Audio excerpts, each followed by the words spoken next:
Imagine for a second that you're holding two completely identical pieces of paper. Okay. Right, so exactly the same text printed on both. On the left side, you've got this list of 8 rules for how to behave. Like a basic code of conduct, yeah. Exactly. And on the right side, the exact same list of 8 rules, word for word. I mean, literally identical. Literally identical. But here's the catch. If you agree to the piece of paper on the left, it's viewed as this casual, everyday, do your best kind of thing. Right, low stakes. Yeah.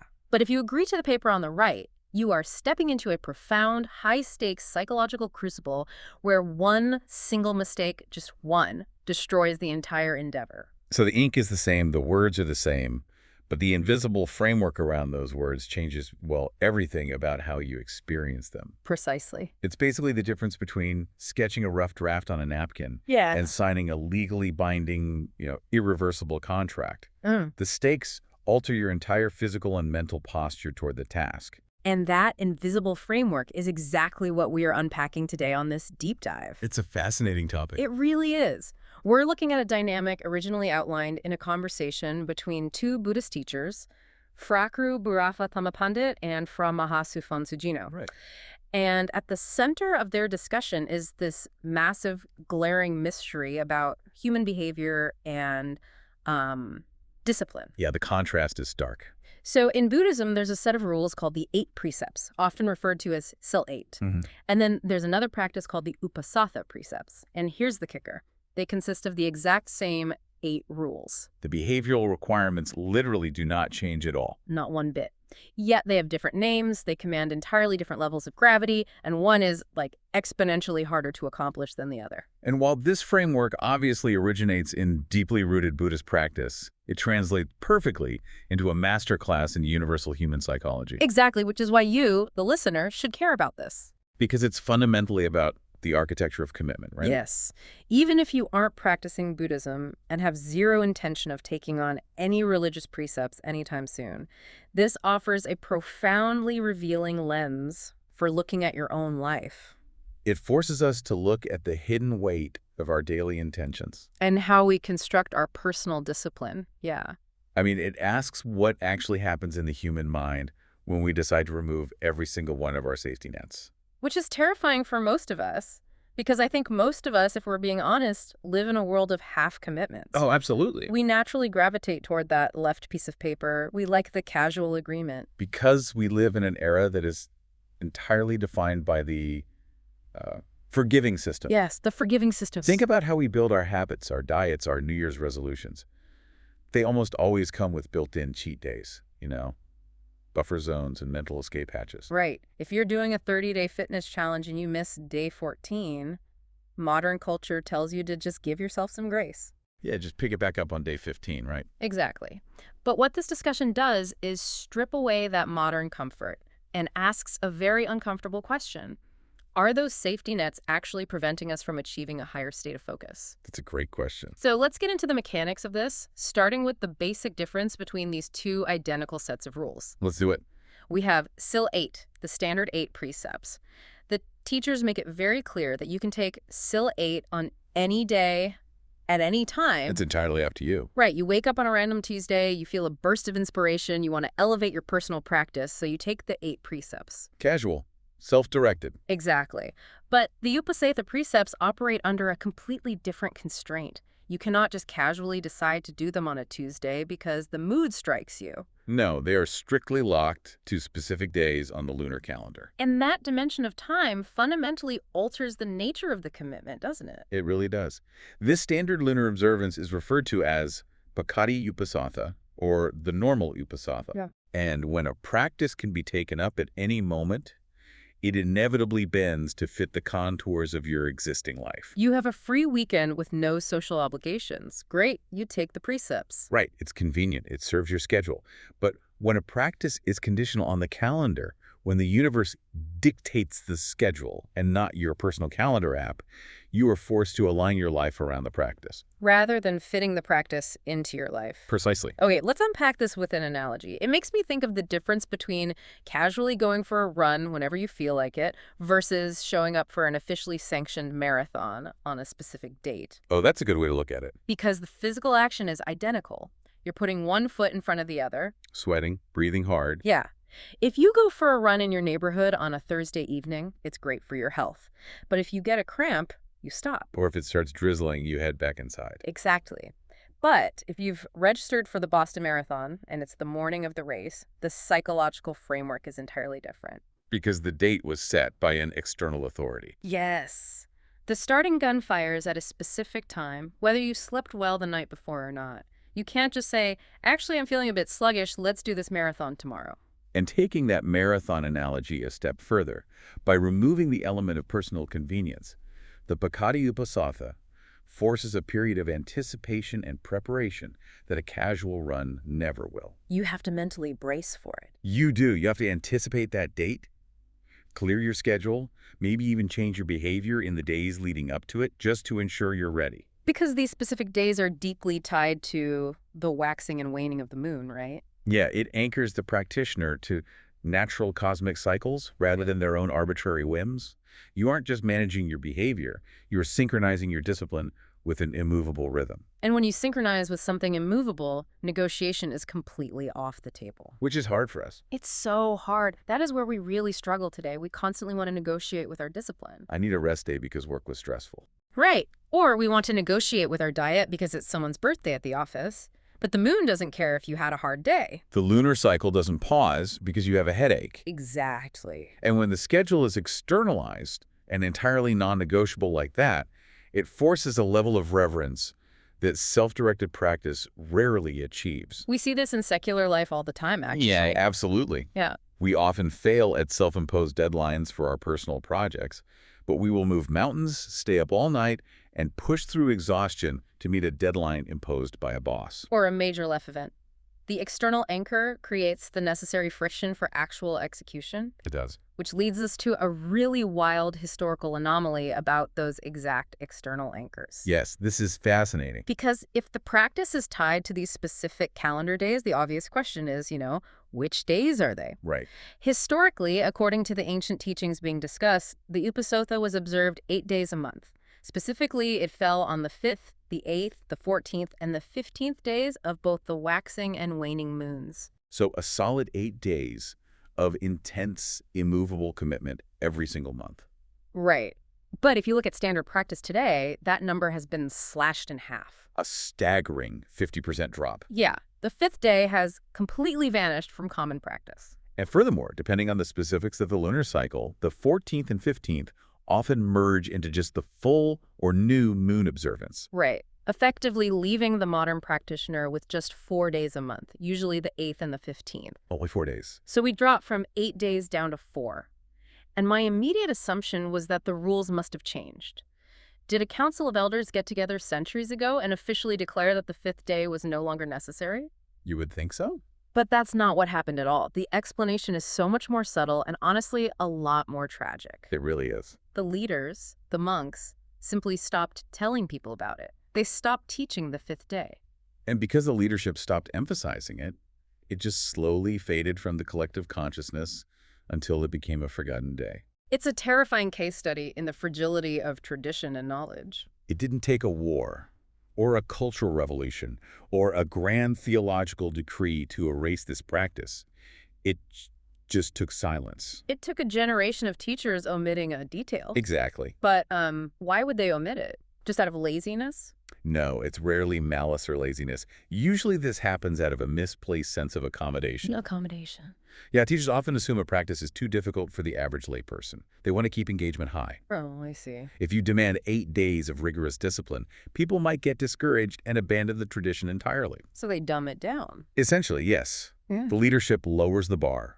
They emphasize the 8th and the 15th, making it more digestible, more manageable. They gamify the spirituality to keep the numbers up. But over time, that well-intentioned omission hardens into a new social norm. Exactly. The absolute ceiling of the practice is artificially lowered. And now, the 4-day schedule is perceived not as a compromise, but as the absolute historical reality. That makes perfect sense, and it leads to one of the most striking observations in this entire discussion. The teachers point out that if you somehow discover the historical truth and decide to observe the Uposatha on the fifth day, people will think you are crazy. They will. The exact phrasing implies that your own community will look at you like you've completely lost your mind. It's true. So, what does this all mean for us? How often do we abandon a beneficial practice or a deeper truth just because it falls outside of what is currently socially considered normal? Well, human beings are deeply tribal. Our nervous systems are wired to seek group cohesion. Right, we want to fit in. We take our cues on what is appropriate, what is sacred, and what is sane directly from the people around us. So if the group has silently agreed that we only practice on the 8th and the 15th, then stepping outside of that isn't viewed as overachieving. No, it's viewed as deviant behavior. It makes people deeply uncomfortable because it inadvertently holds up a mirror to the unspoken consensus of the group's diluted commitment. Oh, man. It's like being the only person in the office who actually stays and works until 5:00 p.m. on a Friday, when everyone else has silently, collectively agreed to start sneaking out at 3:00 p.m. That's a perfect example. You aren't breaking the company rules. You're the only one actually following the original rules. But by following the true rule, you are violating the social rule. And 9 times out of 10, the social rule wins because the pressure of being the outlier is just too immense. It's a profound sociological friction. And the advice given in the text to navigate this tension is incredibly specific and almost subversive. I love this part. If you want to reclaim that lost fifth day, the instruction is to do it quietly. They explicitly say, do not post it on Facebook. Do not post it on Facebook. Don't go around telling your neighbors, and don't even make a show of it to the monks at the temple because it will only cause confusion, jealousy, and pushback. I have to admit, seeing the phrase, don't post it on Facebook, in the context of ancient spiritual discipline made me laugh out loud. It's very modern. But it is so incredibly piercing. What's our absolute first instinct in the modern world when we do something disciplined? We broadcast it. We broadcast it. We want the badge, the likes, the comments. If someone runs that marathon we were talking about, you better believe there'll be a photo with the medal on social media within an hour of crossing the finish line. Oh, guaranteed. It highlights this massive tension between the individual pursuit of excellence and the desperate human desire for community validation. And when you broadcast your discipline, especially when it deviates from the accepted norm, you are inviting external judgment into an entirely internal process. You're seeking external validation for an internal transformation. Yes. The advice to keep it quiet isn't just about avoiding looking crazy to your peers. It is a vital protective measure for the ego. How so? Well, by keeping the practice invisible, you are forced to ensure that your motivation remains entirely pure. You are doing it for the actual psychological and spiritual benefit, the merit, as it's understood in this framework, not for social currency.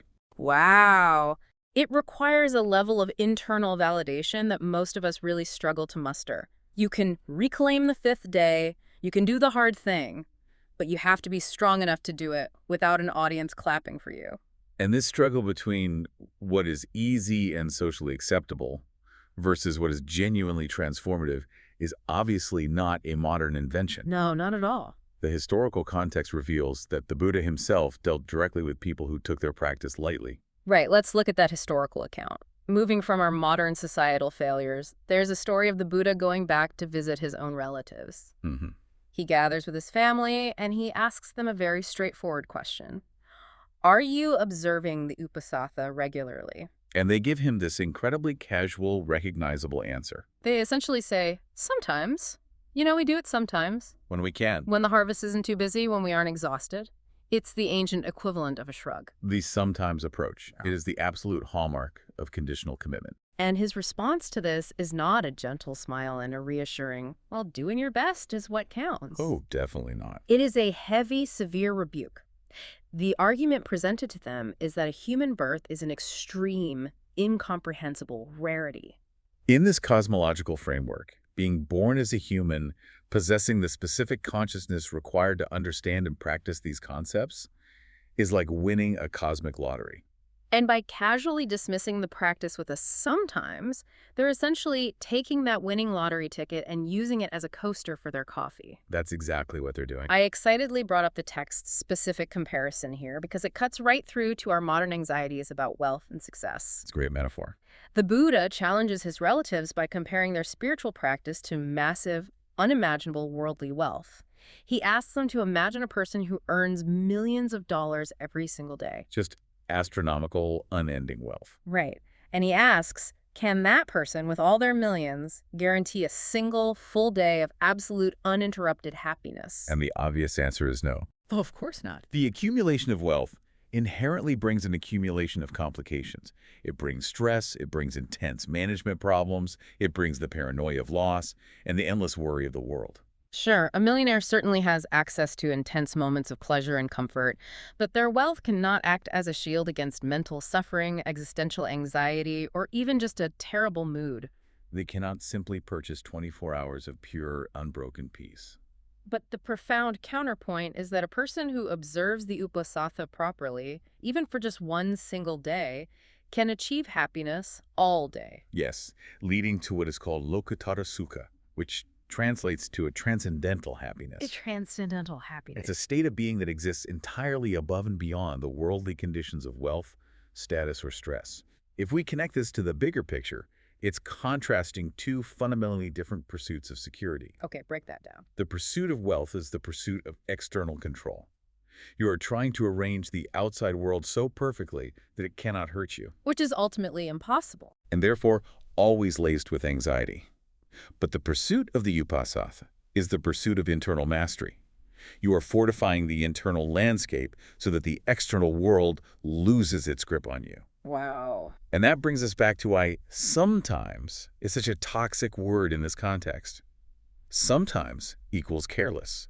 It implies that your internal mastery is subordinate to the unpredictable whims of your daily schedule. I will seek transcendental happiness, provided I don't have too many emails to answer this weekend. Exactly. It sounds absolutely absurd when you say it out loud, but that is exactly how we treat our most important personal goals, our mental health, our deepest values. We make them conditional on our comfort and our convenience. The psychological chasm between conditional commitment and absolute commitment cannot be overstated. Because conditional commitment requires constant, draining decision-making, right? Yes, every single day you have to ask yourself, should I do it today? Am I too tired? Do I deserve a break? What if I skip just this once? That endless internal negotiation saps your willpower. And it creates a low-level, constant hum of anxiety. Absolute commitment, however, completely eliminates the negotiation phase. The decision has already been made, once and for all. While it seems much more daunting on the surface, it is actually psychologically liberating. Once the relatives in the story realized this, once they felt the undeniable weight of that logic, they immediately pledged to be regular practitioners. They abandoned this sometimes. They realized what was actually at stake. And speaking of stakes, we really need to talk about how this actually works in practice, because I was genuinely confused at first. Oh. Yeah, if SIL 8 and the Uposatha precepts are the exact same 8 rules, why does the Uposatha bring this immense spiritual reward? How does it actually generate that transcendental happiness? Right, the mechanism. The answer lies in the terrifying mechanics of how the rules are broken. To understand why it's so rewarding, we have to look at the core metaphor. This brings us to the pivotal metaphor of the entire system, the cows. The cows. It perfectly illustrates the architectural difference between the two practices. Okay, let's visualize this. First, we look at the standard 8 precepts. SIL 8. This is compared to owning 8 cows. And you take each of those 8 cows and you tie it to its own individual post in the ground. 8 cows, 8 posts. Right. If one post gets pulled out of the ground, meaning if you have a slip up and break one of the 8 rules during your day, what actually happens? You only lose 1 cow. That specific rule is broken, but the other 7 cows are still securely tied to their respective posts. The rest of your practice remains entirely intact. Yes, the system is heavily compartmentalized. Yeah. And the remedy is simple and forgiving. You simply retake that specific broken rule. You hammer that one post back into the ground, tie the cow back up, and continue on your way. It's exactly how modern society designs everything. It's modular. You fail a little bit, you correct it, you move on. Right. If you're taking a test and get one question wrong, your overall score might take a hit, but you don't fail the entire class. It's safe. But then you look at the Uposatha precepts. The Uposatha operates on an entirely different paradigm. You still have the same 8 cows, but you do not have 8 posts. You only have a single post. You take all 8 cows and you tie them together to one Single anchor driven into the ground. The implication of that is just terrifying to me. If you pull out that one post, if you break just one of the 8 rules during your Uposatha observance, for even a second, all 8 cows escape at once. The entire structure is destroyed. The Uposatha is completely shattered, and the merit, the spiritual benefit of that entire day is entirely lost, gone. It is an absolute all-or-nothing mechanic. Here's where it gets really interesting to me. It fundamentally shifts the nature of the practice from a series of individual behavioral goals into maintaining a single cohesive state of being. You are no longer just trying to avoid doing 8 bad things. You're trying to hold a continuous, unbroken state of purity for a specific duration of time. The best analogy I could come up with to explain the visceral feeling of this is from video games. Okay, let's hear it.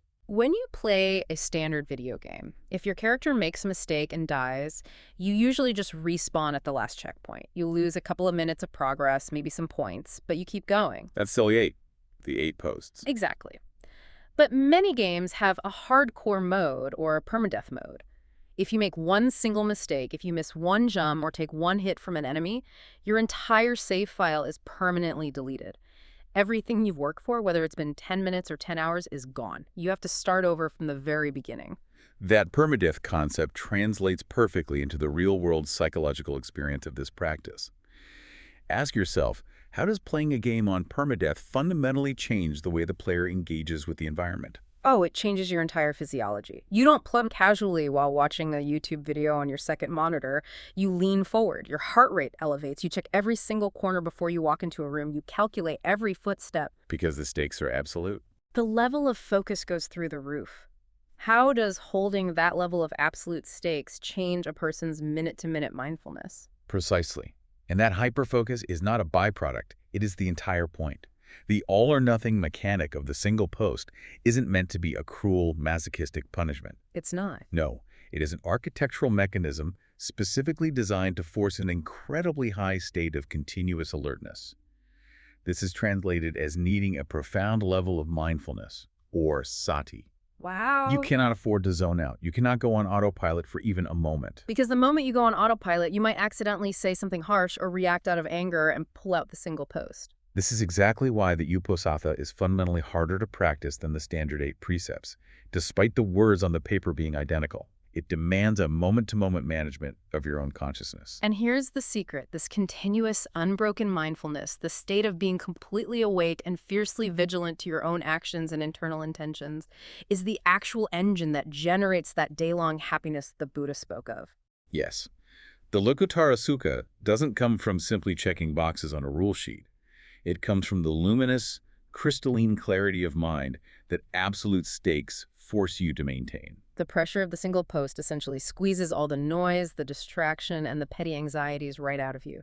You are left with nothing but pure presence. Surviving that level of vigilance for 24 hours sounds exhausting, but obviously incredibly rewarding. But it doesn't stop at 24 hours. If surviving one day with the single post is a mental marathon, what happens when we stretch the timeline? This raises an important question, because we then enter the realm of truly advanced practice, where the psychological demands scale to staggering heights. Yeah, the text introduces these advanced forms. The first one is called Parajagara Uposatha. Right. Okay, Parajagara. This is where, instead of just observing the Uposatha for one day, say that lost 5th day of the moon, you observe it for 3 days at a time. So, to properly capture the 5th day, you would take the precepts on the 4th day, maintain that single post state through the 5th day, and finally conclude them on the 6th day. You're essentially building a protective chronological buffer around the primary observance day.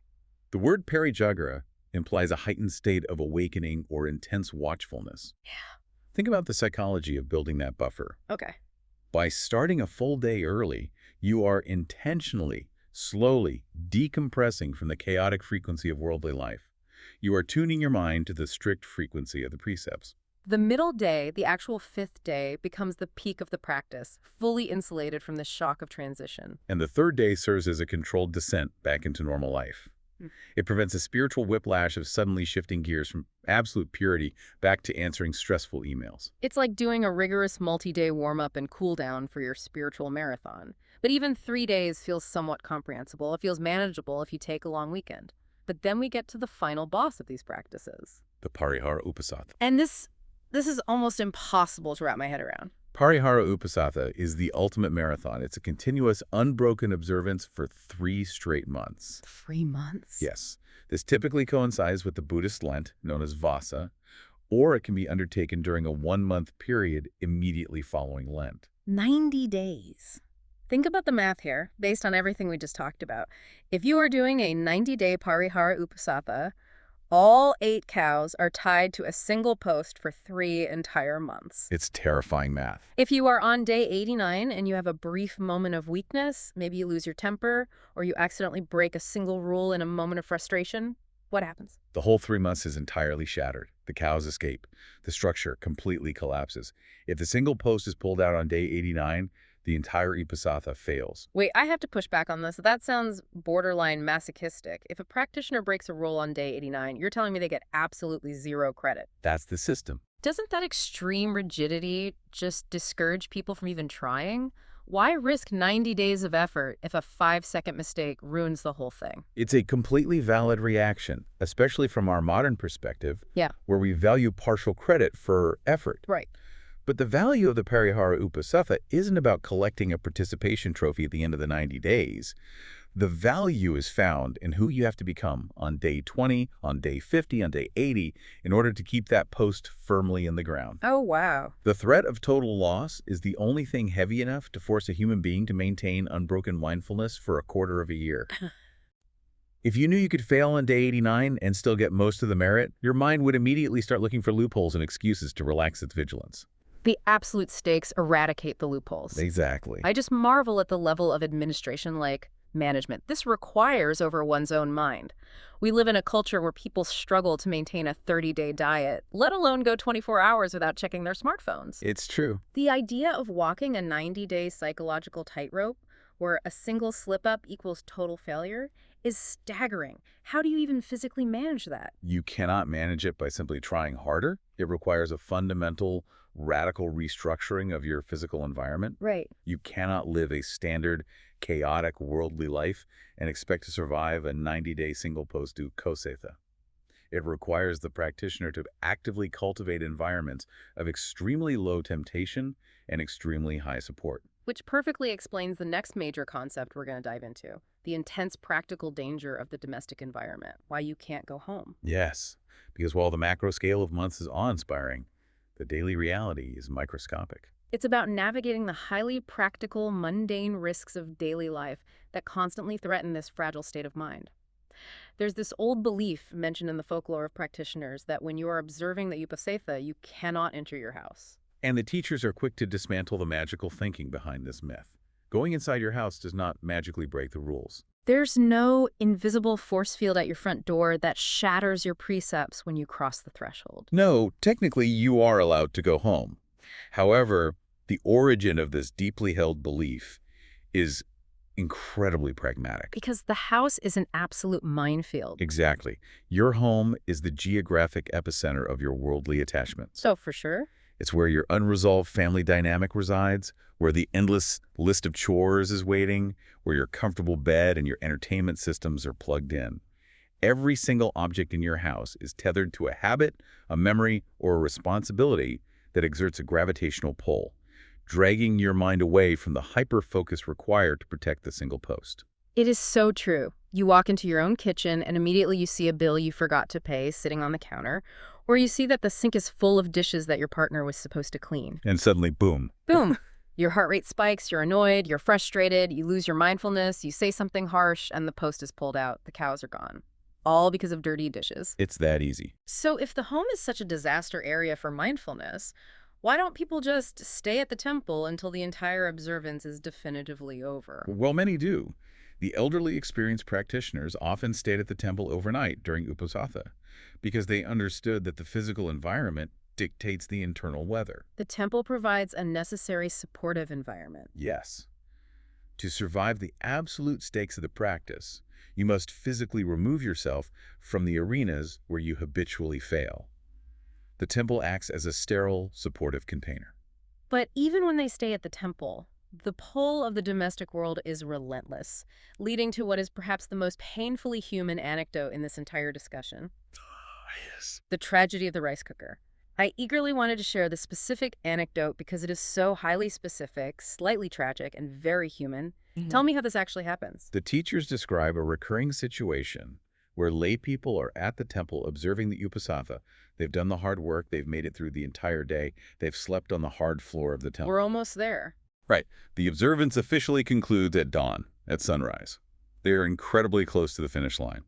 But as the night wanes, people start getting anxious about their mundane worldly duties. They wake up at 4:30 a.m. when it is still pitch black outside. And what is on their mind? They need to go home to cook rice for their family's breakfast.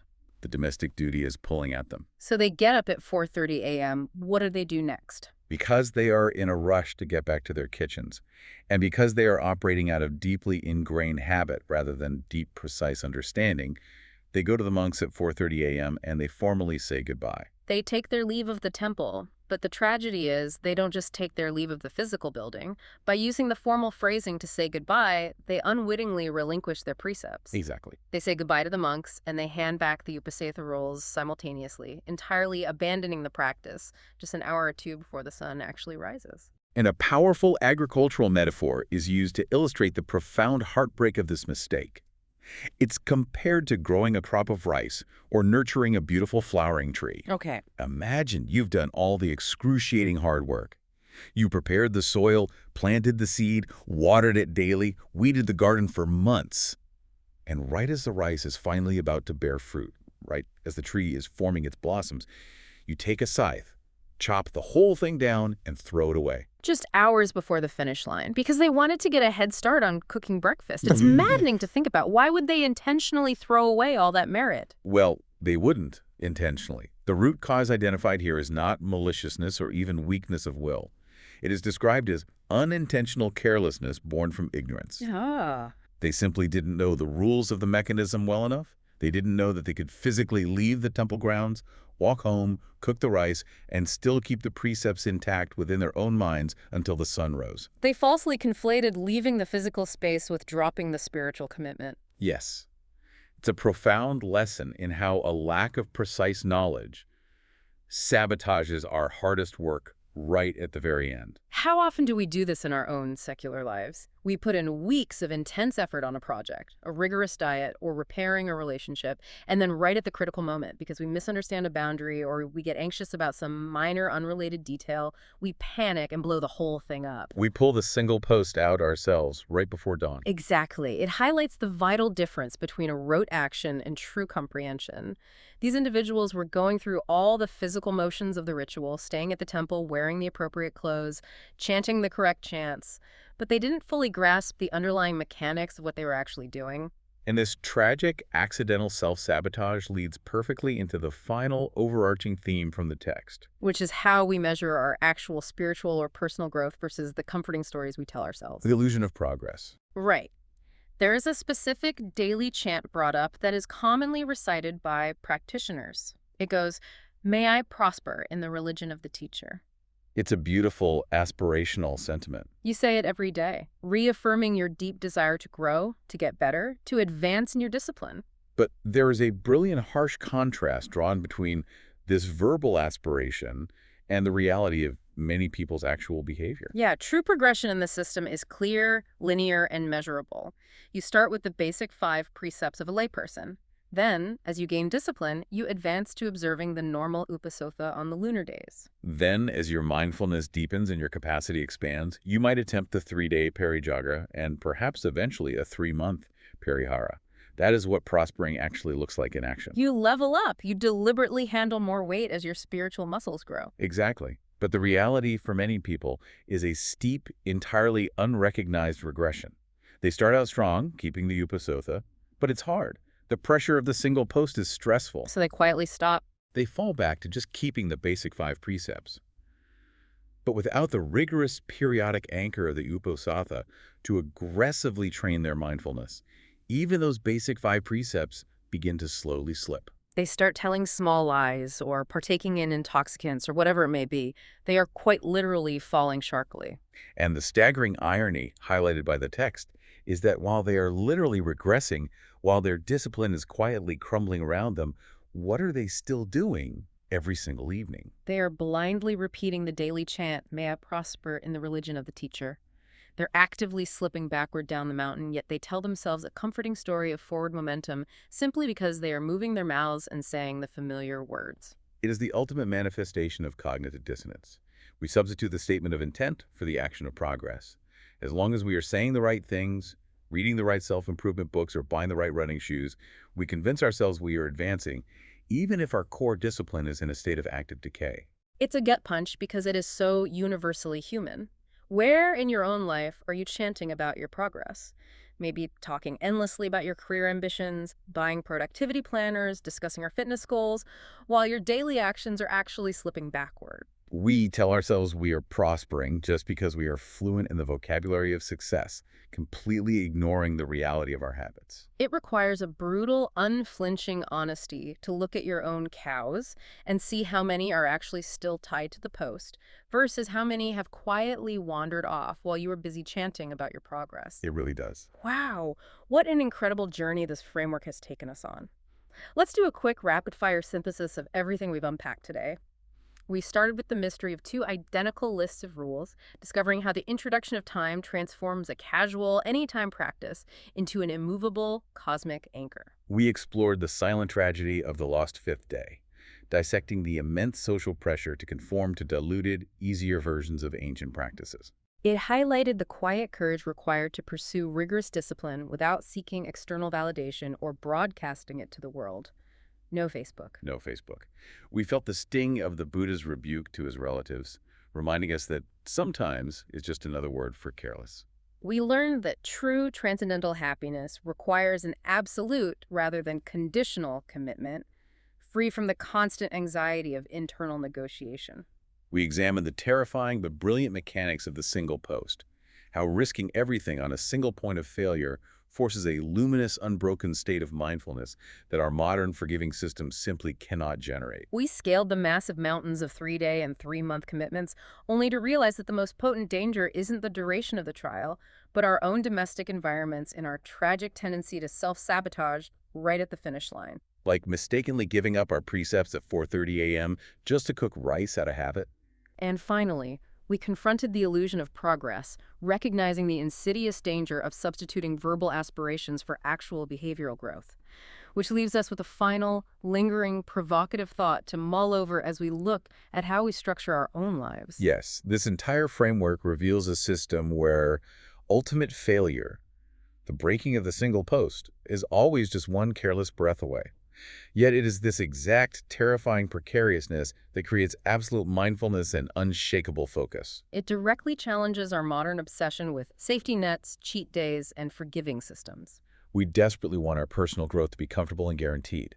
But is it possible that by demanding less of ourselves, by building systems that allow us to fail partially without losing everything, we are actually robbing ourselves of the exact psychological pressure required to achieve true mastery? If you never risk losing all the cows, will you ever truly pay attention to the rope? If you never risk losing all the cows, will you ever truly pay attention to the rope? Think about that piece of paper on the right side, the binding contract. Maybe the fear of the single post isn't something to avoid. Maybe it's exactly what we've been missing. Thank you so much for joining us on this deep dive. Take a hard look at your own life, find your single posts, and we will catch you next time.